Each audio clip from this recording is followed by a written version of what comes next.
Hi viewers. இன்னைக்கு ஜனவரி 28 சிறகடிக்க ஆசை serial என்னாச்சுன்னு சொல்லி பார்க்கலாம்க்கு முன்னாடி சேனல் சப்ஸ்கிரைப் பண்ணாதவங்க மறக்காம சப்ஸ்கிரைப் பண்ணுங்க. இன்னைக்கு என்ன அப்படின்னு சொல்லி பார்த்தீங்கன்னா, இங்கே வந்து ரோஹிணி வந்து அந்த மாதிரி கனவு கண்டுட்டு என்ன விட அப்படி சொல்லிட்டு இது பண்ணிட்டு இருக்காங்கல்ல. அப்புறமா ஒத்தனு கீழே விழுந்துட்டு மறுபடியும் எழுந்திரிச்சு அதே மாதிரி கத்த ஆரம்பிக்கிறாங்க. இப்போ மனோஜ் வந்து விஜயா கால் பண்ணி அம்மா கொஞ்சம் எங்கள் ரூமுக்கு வாங்கலாம் அப்படின்னு சொல்லி கூப்பிடுறாரு. என்னடா இந்த நேரத்தில் வாங்குமா அப்படின்னோடனே இப்போ விஜயா வந்து பார்க்குறாங்க. அப்போ ரோஹிணி அப்படி கத்திட்டே இருக்காங்க. விஜயா அப்படியே பார்த்து பயந்து போயிட்டு மனோஜ தேடுறாங்க. மனோஜ் வந்து ஒரு டேபிளுக்கு அடியில போய் ஒளிஞ்சு உட்கார்ந்துருக்கிறாரு. அம்மா அம்மான்னு சொல்லி கூப்பிடுறாரு. என்னடா அப்படின்னோடனே, இங்க என்னடா நடக்குது இங்க அப்படின்னோடனே, இப்போ விஜயா பின்னாடி வந்து மனோஜ் ஒளிஞ்சுக்கிறாரு. உடனே ரோஹிணி ரோஹிணி உனக்கு என்னாச்சு அப்படின்னோடனே, இல்ல ஆண்டி கனவு தான் கெட்ட கனவு ஒன்று கண்டுட்டேன் அப்படின்னோடனே, என்ன கனவுன்னு சொல்லி கேட்குறாங்க.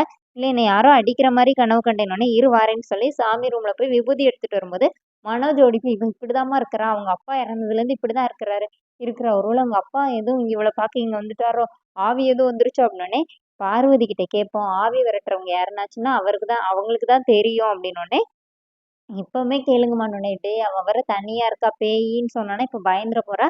காலையில கேட்டுக்கலாம் அப்படின்னு சொல்லி இந்தா விபூதியை கொடுத்துட்டு அங்க போய் அவளுக்கு வச்சுட்டு நீயும் போய் படு அப்படின்னோடனே, இப்போ மனோஜ் வந்து கீழே படுக்க போறாரு. ஐயோ மனோஜ் கனவு தான் வா அப்படின்னோடனே, இப்போ மனோஜ் என்ன பண்றாருன்னா கட்டில சுத்தி படுக்கிற இடம் எல்லாத்துலயுமே விபூதியை சுத்தி போட்டுட்டு படுத்துக்கிறாரு. காலையில என்ன ஆகுதுன்னா, ரவி போய் ஸ்ருதி கிட்ட போய் பேச போறாரு. இந்த மாதிரி நம்ம யோகா கிளாஸ்க்கு போலாம் வரியானோடனே, அப்ப நான் குண்டா இருக்கேன்னு சொல்றியா அப்படின்னு சொல்லி ரவி கேட்கறதுக்கு எல்லாத்துக்குமே ஆப்போசிட்டா ஸ்ருதி பேச ஆரம்பிக்கிறாங்க. அம்மா தாயே என்னை விட்டுருமா அப்படி சொல்லிட்டு ரவி ஓடிடுறாரு. இப்ப மீனா கேக்குறாங்க என்ன ஆச்சு அப்படின்னோடனே, ஸ்ருதி வந்து நடந்ததெல்லாம் சொல்றாங்க. நீங்க வேணா முத்துக்கிட்ட இப்படி ட்ரை பண்ணி பாருங்களேன்னொடனே, இப்போ மீனா கிட்ட வந்து முத்து டீ கேட்குறாரு. அதே மாதிரி மீனாவும் பேசுறாங்க. என்னாச்சு இவளுக்கு ஏன் இப்படி பேசிட்டு இருக்கா?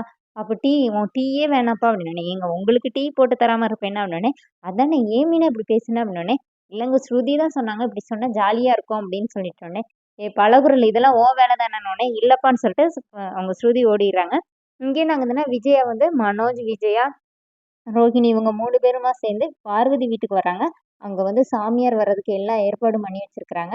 இப்போ உடனே விஜயா வந்து இந்த மாதிரி ஆவி இருக்கனால தான் நீ இப்படிலாம் இருக்கிற அப்படின்னோடனே, இப்போ ரோஹிணி எனக்குன்னா ஒன்றும் இல்லை ஆண்டி அப்படி சொல்லிட்டு கிளம்புறாங்க. இப்போ விஜயா வந்து கத்துறாங்க. ஏய் நான் சொன்னா கேட்க மாட்டேங்க நில்லு அப்படின்னோடனே, பார்வதி சொல்றாங்க வீட்டை கத்தாத அப்புறம் அந்த ஆத்மா வெளியில வந்துட போகுது அப்படின்னோடனே, நான் சொன்னா கேட்பலாமா போமா உள்ள அப்படி சொல்லிட்டு பாசமா சொல்லி விஜயா வந்து ரோஹிணி உள்ள அனுப்பிவிடுறாங்க. இப்போ அந்த சாமியார் வந்துடுறாரு. இவர் தான் அந்த பெரம்படி சாமியார் அப்படின்னோடனே, நேரா விஜயா கிட்ட வந்து உங்க மூஞ்ச பார்த்தாலே தெரியுது அந்த அகம்பாவம் தெரியுது அப்படின்னோடனே, இப்போ விஜய் என்ன சொல்றாங்கன்னா எனக்கு நான் பேய் பிடிக்கல அப்படின்னோடனே, இல்லம்மா நம்ம வந்து வேற ஒருத்தங்கள சொன்னோன்னா அந்த ஆத்மா சந்தோஷப்படும் அதுக்காக தான் நான் அப்படி சொன்னேன் அப்படின்னோடனே, இப்போ விஜயா திரும்பி ரோஹிணியை பார்க்குறாங்க. அதோட என்னோட எபிசோட் ரன் பண்ணியிருக்காங்க. தேங்க்யூ.